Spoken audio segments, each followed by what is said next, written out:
Hello and welcome to Undercommon Taste.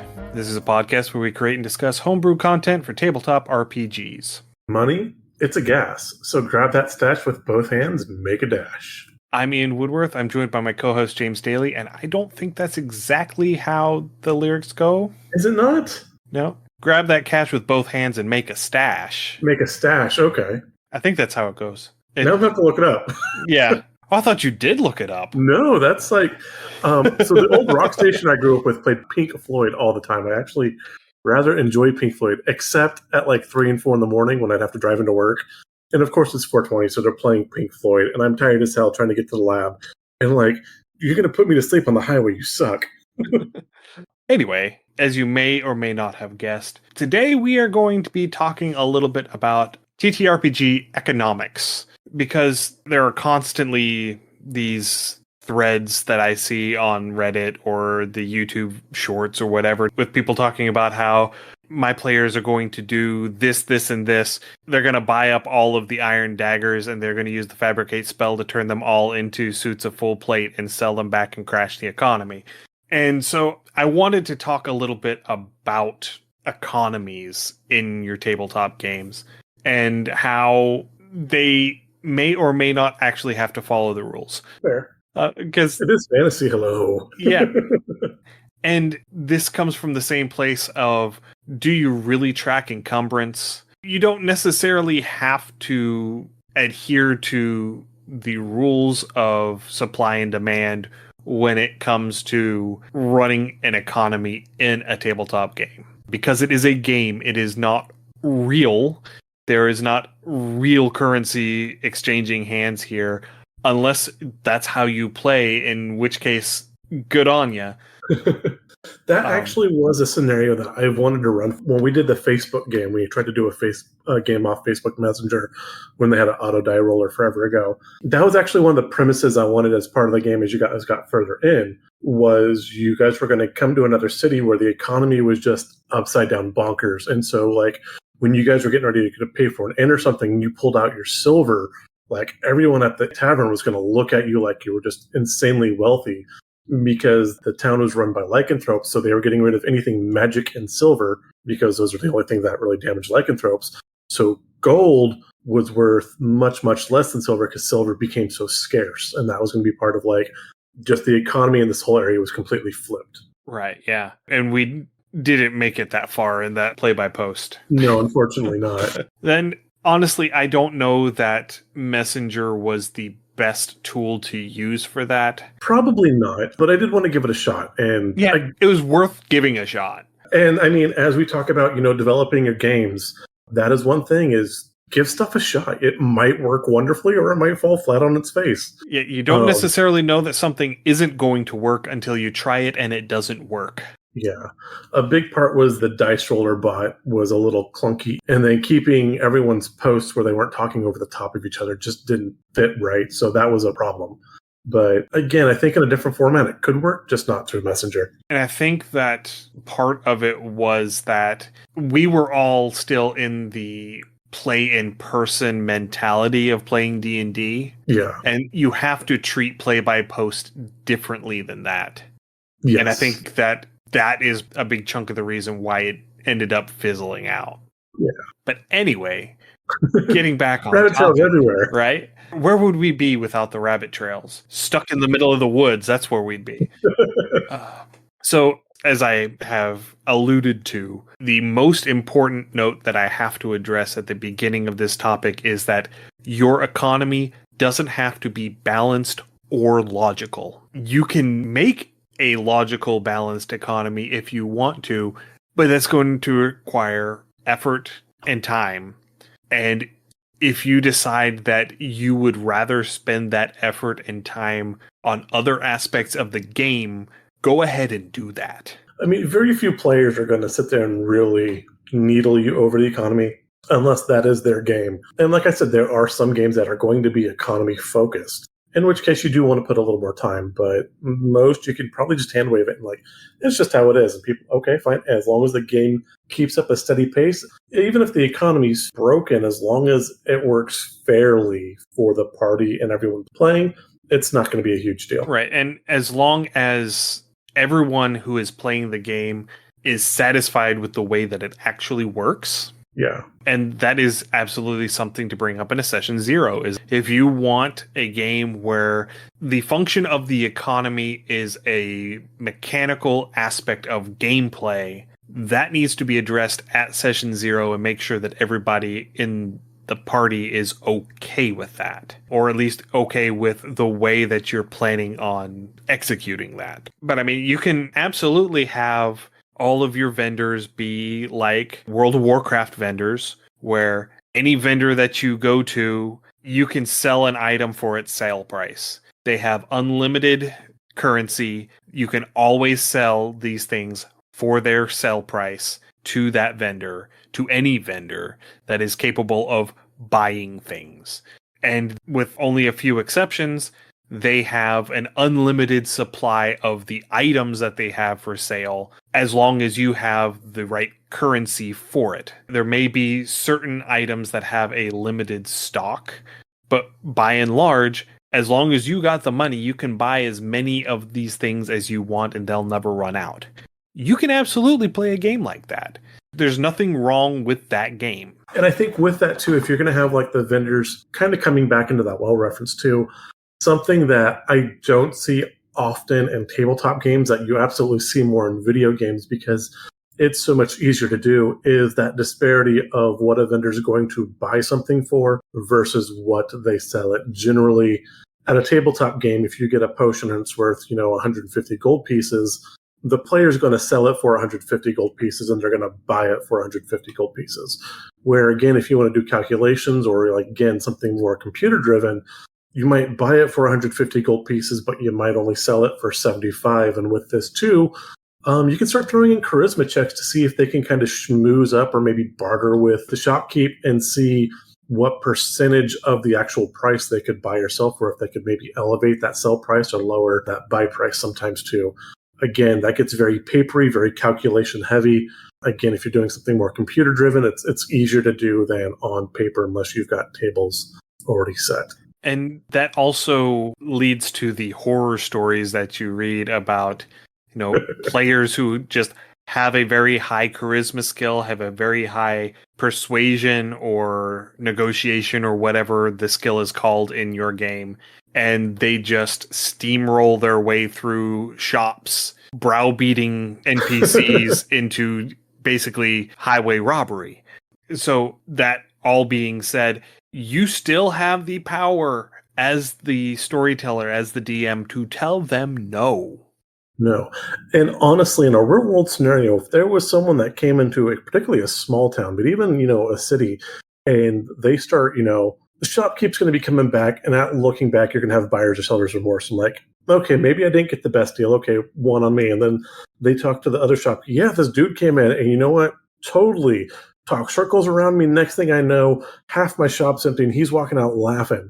And by the time the third or fourth shopkeeper hears this, they're going to have a mark on that person. And whether they send the Thieves Guild or the Assassin Guild to make them go away, no matter what, that person walks in the door, they're not doing business with them. Right. Yeah. That is absolutely something that should happen. In-game actions should have in-game consequences. Absolutely. And this can lead to something, again, your level 2 or 3 party, your rogue goes in, your bard goes in, and yeah, he schmoozes up everybody, and he basically fiscally loots the town. And you guys leave with your bags full. 3-4 sessions later, you can tie that event back in for a story hook because, yeah, now that bard, that rogue, whomever, absolutely has a target, and people are coming for them, and they want their money back. They want their item back. They want revenge in some way. So now you've got this band of hunters after your party.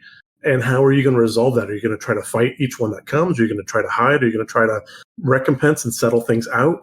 And you can build a lot of story off of just the actions or random actions of a player. Or, they go back to the town after completing a couple of tasks, and you can see the decay caused by their actions whenever they return to town. These stores are not restocked. The alchemist shop is closed because he could not continue operating because you basically robbed him of his stock and he didn't have the capital to resupply, to restock. And so now the town doesn't have an alchemist, doesn't have a healer anymore.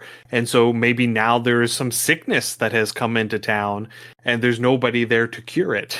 Yeah, exactly. I was thinking just that. So, your party goes and does whatever adventure, be it a D&D adventure, be it a kids on bike adventure. You go back, let's think of kids on bike. You sat there and you looted the local corner shop and, you sit there, you get roughed up and, your characters are in bad shape and they're going to go back to the shop. Well, they sell first aid kits there. That's exactly what we need. And you walk in the store and they want nothing to do with you because, you stole from them basically, and sorry about your luck. Go on to the next thing. But the next town's like 3 miles away and you've got to go through the bully's territory and they're after you for something you did too.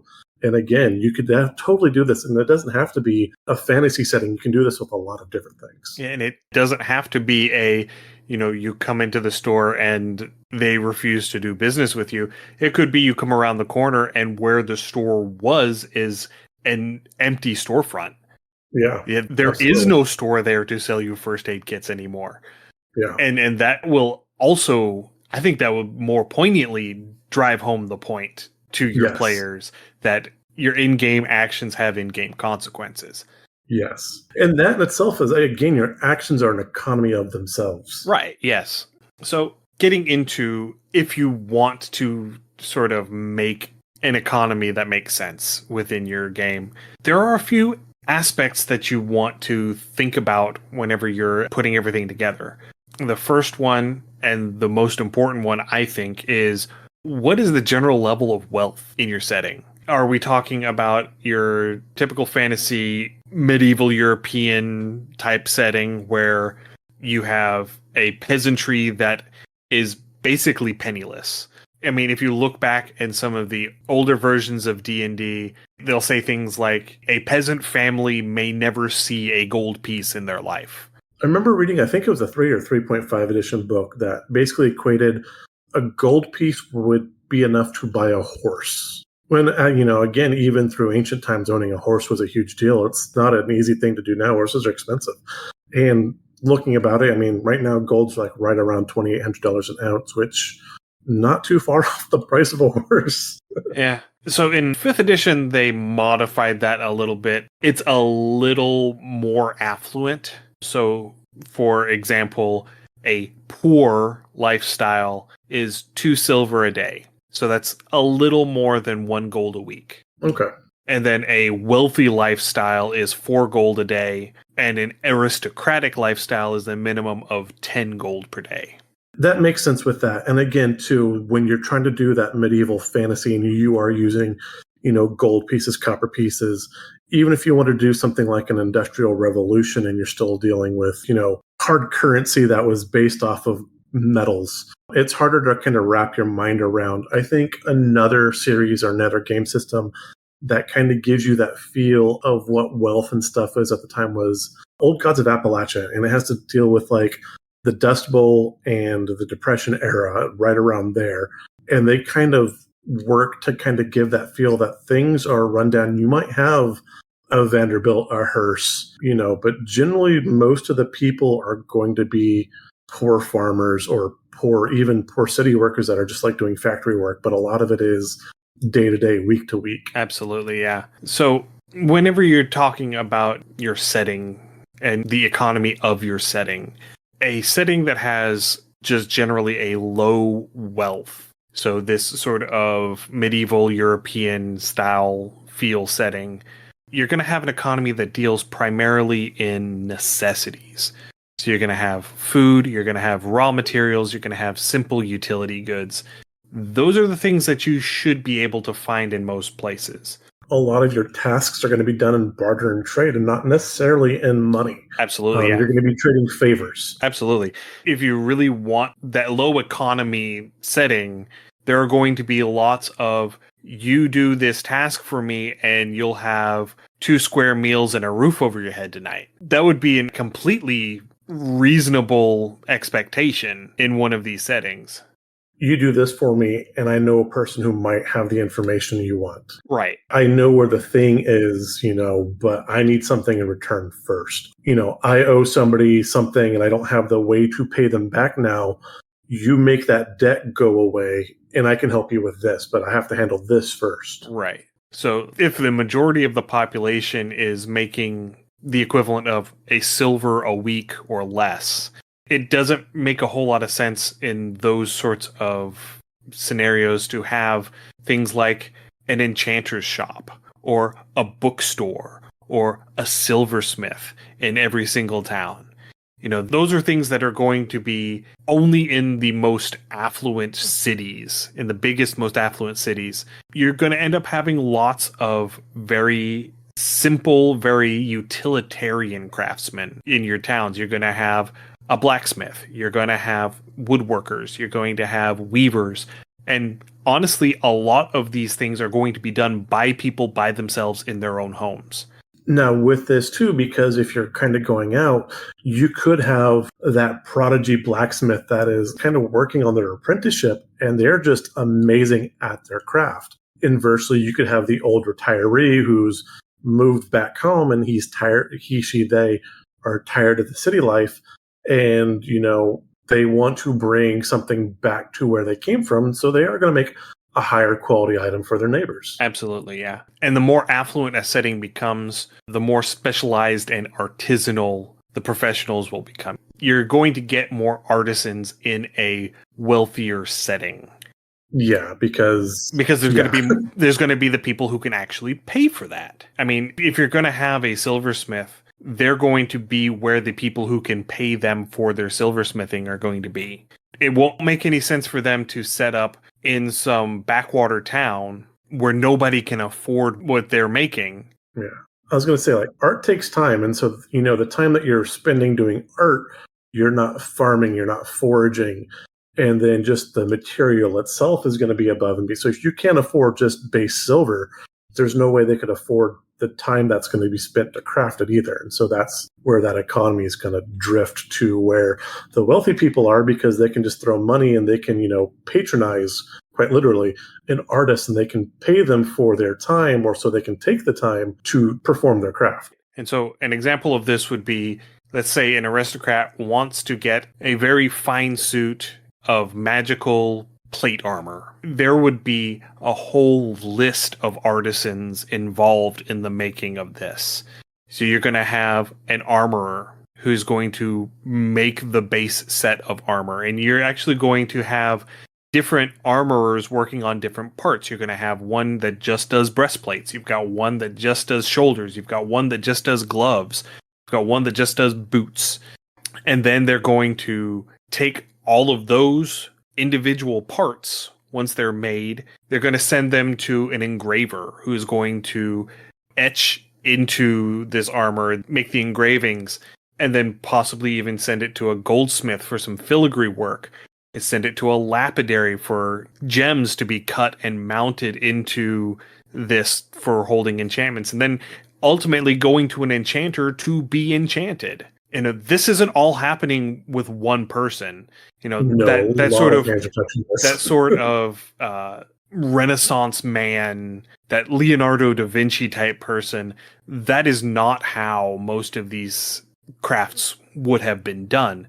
You would have had specialized artisans who focus on one detail of the craft, and it would have been passed from one artisan to the next, to the next, to the next, until finally the job is done. That said, too, and this will work both with a high wealth or a low wealth setting, but you have the things that you can buy with everyday coin. You have the things you can barter with for food or supplies.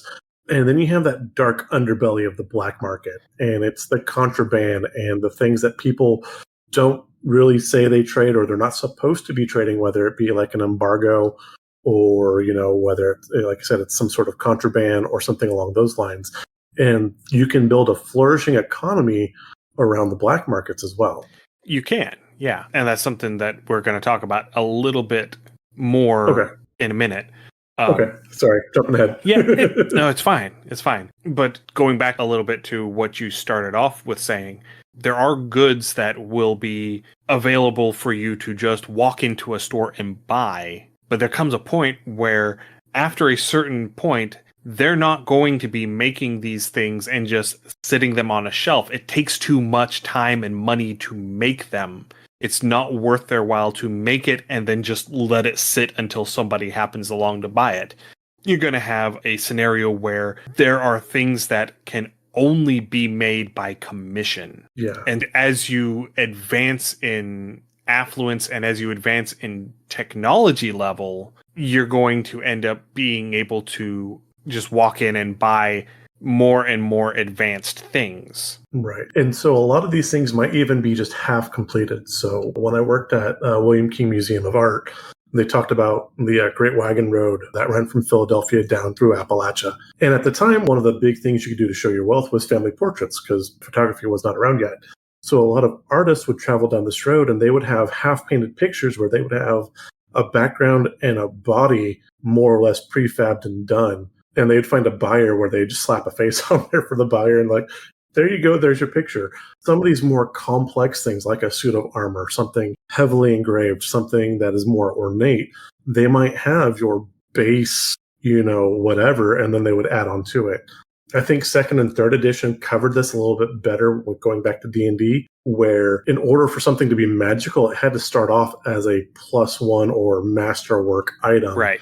Before you could build onto that. And a lot of that's been kind of hand waved away. But a lot of these places are going to have that like one really good, piece of leather that I'm going to do something special with this and I just don't know what it is yet. And being able to find the artist with that and finding the good materials could be a quest in its own right.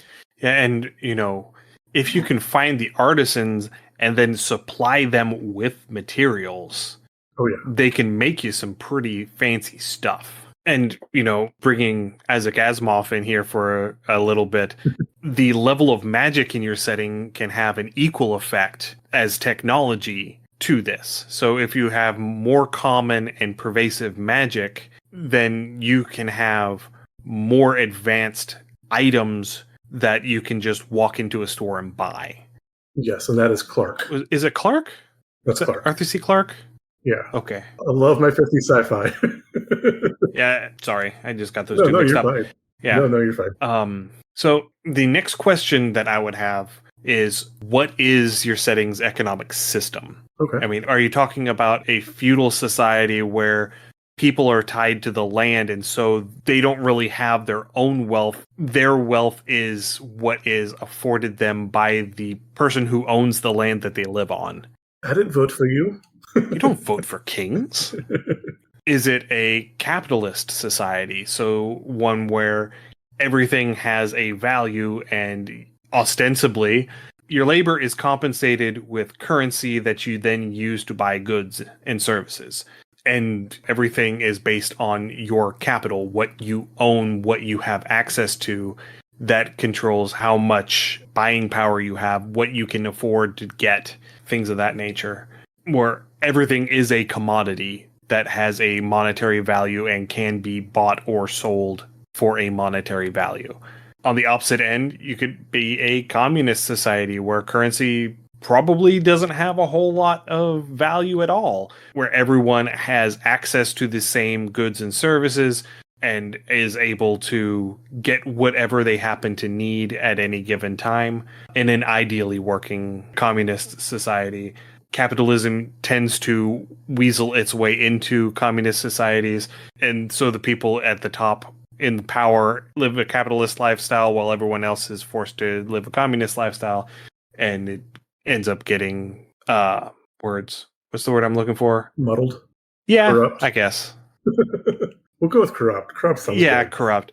You end up getting USSR in the 70s and 80s. That said, blending these could actually be a really interesting thing to do. And again, you could run this with a bunch of different systems, but look at the US and large parts of Europe too during World War II, when everything was rationed because, we had the war effort and, things had to go overseas for troops and stuff like that. So yeah, maybe the store is filled with whatever you want, be it, magic items, be it bread, be it bicycles, be it guns. But your ration card says you can only get one, and that shopkeeper will only give one thing for one ration card.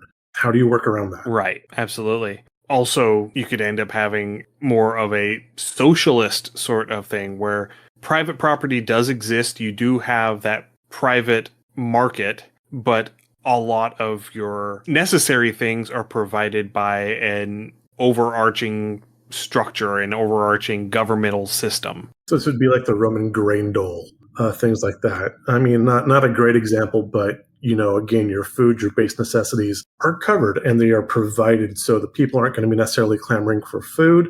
They're going to try to be using what little extra they have for something of better or greater benefit than just bare necessities. Right. So, yeah, if you have the means, you can always buy above the baseline, but you're always guaranteed the baseline. Yeah. Again, this is in an idealized functioning system. It's fantasy. We're good. It is fantasy, yes. You can have a utopia in your fantasy setting. And of course, you can also have an anarchy where everyone is out for themselves, and it is moderated by the fact that anything you do to other people can do to you. Say it with me, boys and girls. Chaos, woohoo. I think a fun thing to do, though, too, is if you are going to different regions or different areas, to incorporate a blend of these. It'll be a good kind of culture shock for your players, a good change of pace, and so it'll keep them on their toes and keep them thinking and active. Yeah, I mean, you can have a thing where this is something that I had played with for a while in one of my settings. This one group of people didn't really have a sense of property ownership of like material things. So like tools and objects of that nature, as long as they weren't, personalized things, like jewelry is a personalized thing, clothing is a personalized thing. That is something that you would own. Not shiny toothbrush. Yeah, but like a hammer or a horse cart, those are things that are just there, and if you need it, you just use it and you put it back when you're done. Oh, that's so as a crafter, as things I do some metalwork, I do stonework, I do lapidary. Not every hammer's the same. Oh, I know that. I know that better than most. Yes. But that's just the way it's fantasy. Yeah, and that's just the way that their society worked. And so whenever people would leave that society, they would always run into issues where, people would accuse them of theft whenever the concept of theft, as these outsiders see it, just did not exist in their society, because the idea of theft is taking something and not putting it back when you're done with it.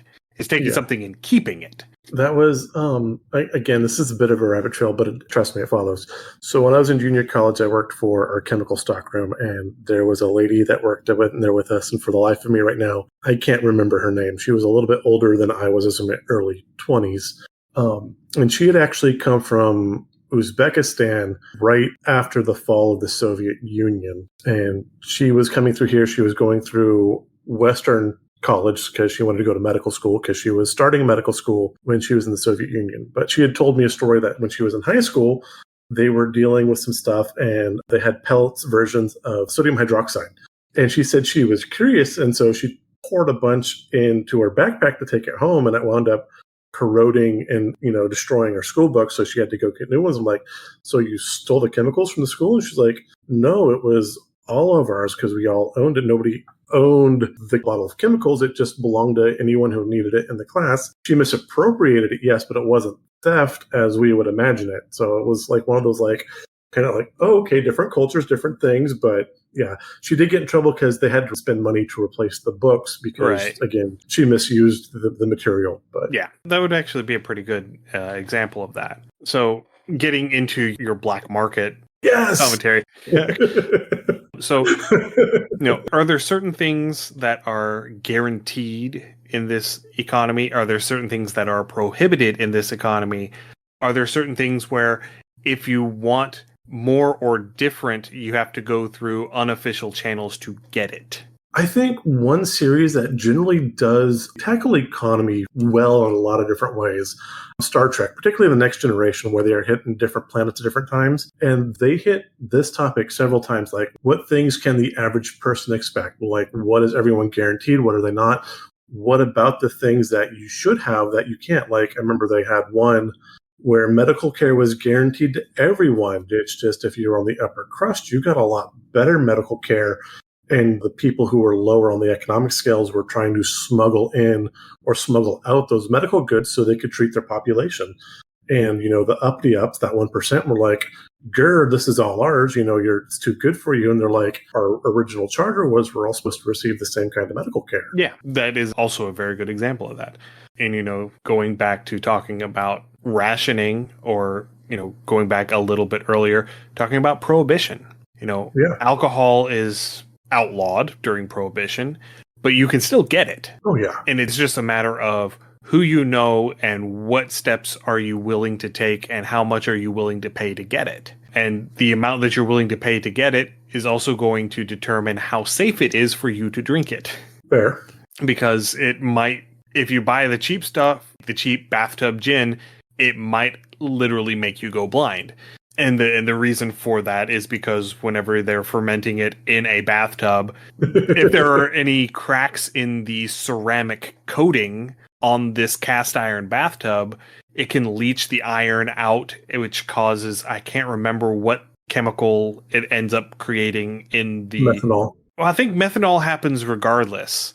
Okay. I think this is a different chemical compound, but something happens if it comes in contact with the iron of the cast iron, which is why you're only supposed to use copper and stainless steel whenever you're brewing and distilling alcohol. Gotcha. But whatever that chemical compound is, that is what would make you go blind. That's some good stuff. And it's also why, whenever you're distilling it, that the first few pulls you have to toss, you have to throw away, because that is the methanol, because it has a lower boiling point than the ethanol.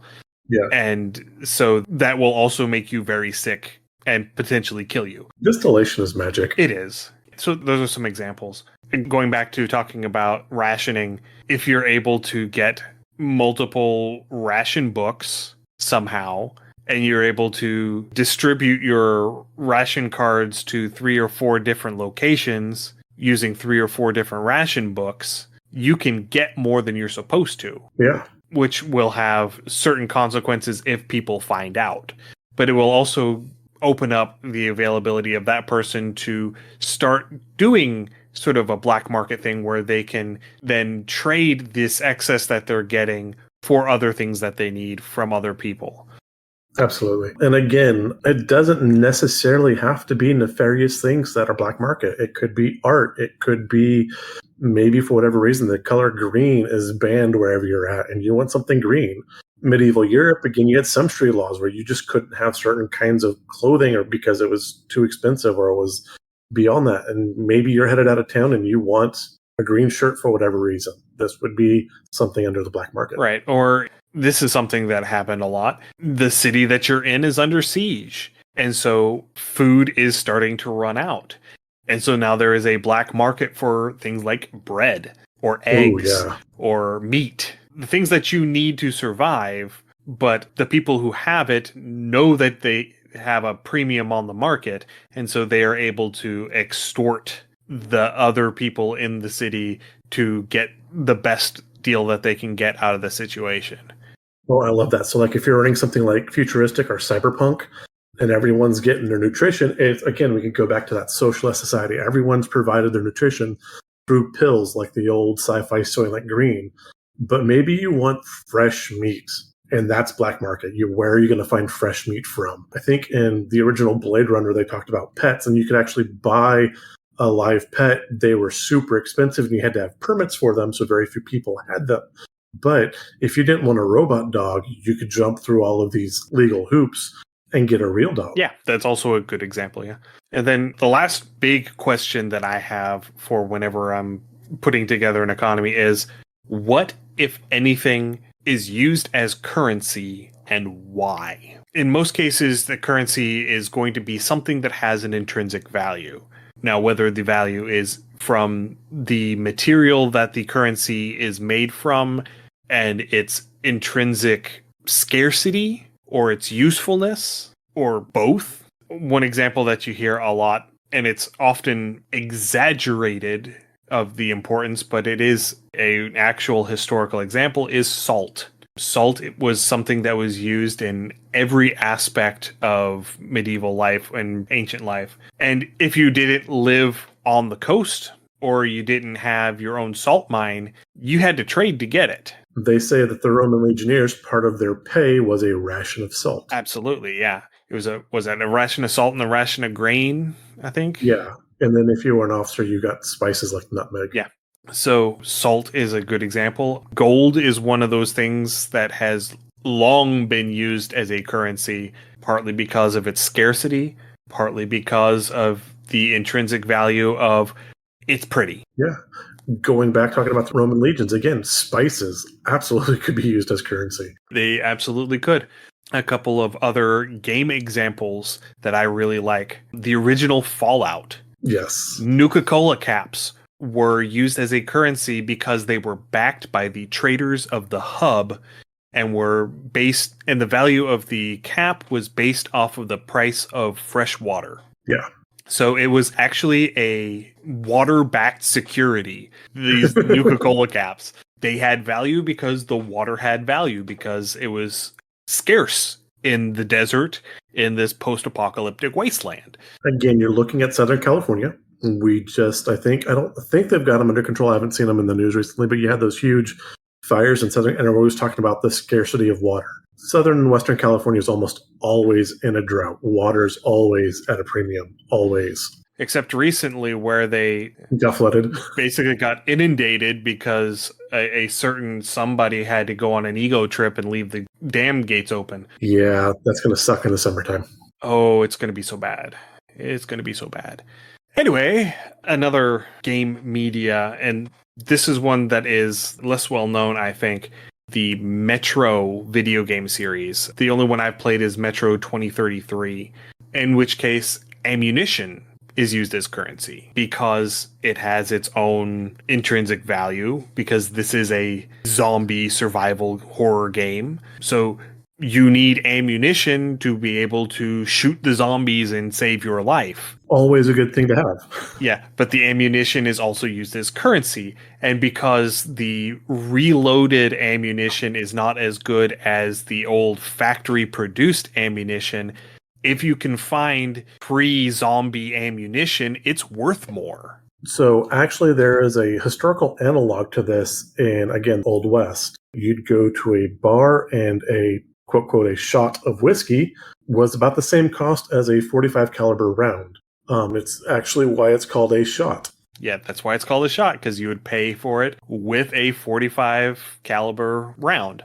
Another example that you could use is aluminum, actually, because for the longest time, aluminum was one of those metals that it was understood that it was there, but nobody knew how to get it into a usable form. It was thought to be mythic for quite a while as well. Absolutely, yeah. Now, this is pure conjecture on my part. I would think that the examples of mithril, the mythical properties of mithril, they line up pretty well with aluminum in most cases. I've heard people try to tie it to titanium as well, but I think aluminum is probably a better fit. Yeah, and for the longest time, if you got aluminum metal, you got it by accident. Oops. And it was very difficult to reproduce how you got it because it was hard to figure out how you did it in the first place. Fair. Very fair. Alchemy's a thing. And then I can't remember the guy's name, but I think it was a guy in Sweden who was working with, I'm wanting to say he was working with bauxite and found a way to extract pure aluminum metal from the bauxite. And for a time, aluminum was worth more than sterling silver. Oh, wow. Getting a service set made out of aluminum was a flex. Yeah, it was. That was what you bought. If you couldn't afford the full silver service set, but you wanted to be hoity-toity, you didn't want pewter, you went past the sterling silver and you went into aluminum. Okay. And then I think it was about another 15 years later, a different guy figured out a way to refine aluminum from ores on an industrial scale, and the price of aluminum fell through the floor almost overnight. It's like Dutch tulips. It's similar to Dutch tulips. I mean, Dutch tulips would be another example of Of a something good that could be currency, used as yeah. a currency that's very volatile. Oh, economic bubbles. But, without that industrial production of aluminum and the value of aluminum dropping so substantially, you wouldn't have had things like the aerospace industry. Yeah. There's no way to build an airplane that will actually fly out of steel. No, they used to use wood and canvas, actually. Even early World War II fighters were wood and canvas, Yes. particularly the Spitfire. Yeah, absolutely. And so there are multiple elements to all of that. So, you could have a currency that ends up becoming worthless, but then ends up. NFTs. Yeah, we're getting to that. But my monkey. But my monkey. And, there's a whole. I don't even know where I was going with that. Anyway.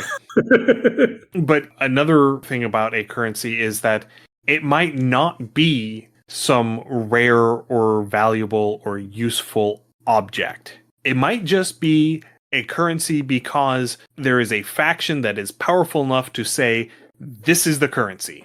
Yeah. This is the money. This is what has value. Yeah. I mean, an example of that is the US dollar. Yeah. The US dollar used to be tied to gold. It used to be tied to the value of gold. And then I think it was in the 1920s, they decided to divorce it from the value of gold. I am not going to advocate for returning to the gold standard. There are a whole lot of economic details that are way above my knowledge level to be making those sorts of comments. But I will admit that a lot of my knowledge about this comes from a Netflix documentary that I watched a while back where they were advocating for returning to the gold standard. So the really big final divorce was during Nixon. And what happened is we had a lot of European countries that owed us quite a bit of money for goods and services during World War II. And they came up with this good idea that they had their gold reserves from World War II, and they flooded the market with gold, which was dropping the value of the US dollar. And then they were paying their debts off. Oh, here you go. Oh, we dropped your dollar 15%. Oh, look, here's our bill. And so that was one of the big reasons to divorce that. Good idea, bad idea, very debatable. I do know that was the reason was people were trying to influence our economy by artificially skewing gold prices. And I mean, any sort of market manipulation is going to happen with whatever currency you have. Yes. But whenever the currency is, this is what we say the value is, and we will issue bonds saying that this is what it's worth, and we will guarantee that those bonds will be paid. Yes. That is how the value of the US dollar is maintained, is through treasury bonds and through the government saying, okay, we will pay this off. We will pay this to you if you present it and ask for repayment. This is kind of an aside, but if you followed along with us this far and you're really interested in economics, there's a web series called Extra History, and they actually have, I think it's like a 5 or 6 episode, and I think the episodes are like 15 minutes each, but they cover economics and how money works and how it's developed over the years. And it's actually a really good, set of videos to watch, and it doesn't take a super long time. They're well done. If you are really into economics, if it really kind of interests you like it kind of does me, definitely worth a watch. Yeah. And going back to something that you said just a little bit ago, another example of a currency that is valuable because somebody says it has value would be crypto or NFTs. I just wanted to see if I could make you scream on stream. Well, you are greatly overestimating how much I care about NFTs. Fair. I mean, I am the kind of person who, if you're gullible enough to buy into an unregulated currency market and lose all your money, that is your problem. But my monkeys, it's my monkey. NFTs never made any sense to me. I mean, I understand how they were marketed and how they were supposed to work. Yeah. But that's not how data works. No. Crypto, at least with the blockchain, you do have a record. It does have a tangible thing that you can go back to.